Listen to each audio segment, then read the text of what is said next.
Situada a escasos 2 kilómetros de la ciudad de Torredonjimeno, saliendo por la carretera de Santiago de Calatrava, se encuentra la Ermita de Consolación, que alberga la imagen de su patrona, la Virgen de Consolación. La historia nos cuenta que alrededor del 1450 se halló en una cueva cercana a este lugar una imagen de la Virgen a la que se encomendó don Diego López de Pacheco antes de su batalla con el ejército musulmán.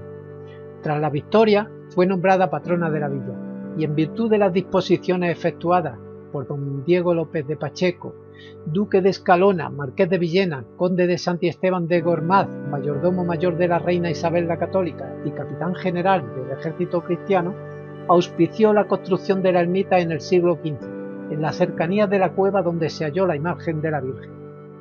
Pero antes de seguir, vamos con la intro. Bienvenidos amigos, armamos motores, despegamos. Estamos en Drones en el Aire. En su portada de perfecta labor de cantería se distinguen dos cuerpos, el inferior con un arco de medio punto apoyado sobre impostas y jambas y a cada lado pilastras toscanas que soportan el entablamiento. El superior alberga una hornacina con la imagen de la Virgen. Inicialmente, la ermita estaba formada por un edificio que presentaba planta de cruz con una sola nave de cañón. Su sacristía es de estilo gótico, de la época del reinado de los reyes católicos.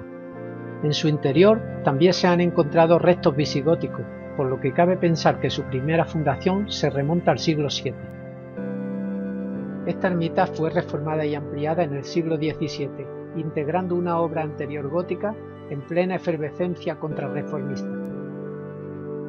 A través de los años, el santuario ha sufrido restauraciones, tanto en el interior del edificio, por iniciativa de la Iglesia Parroquial de Santa María, como en el exterior, transformado por el excelentísimo Ayuntamiento de Torredonjimeno. Tomando un poco de perspectiva vertical, desde aquí se aprecia perfectamente la Peña de Martos y el pueblo de Torredonjimeno.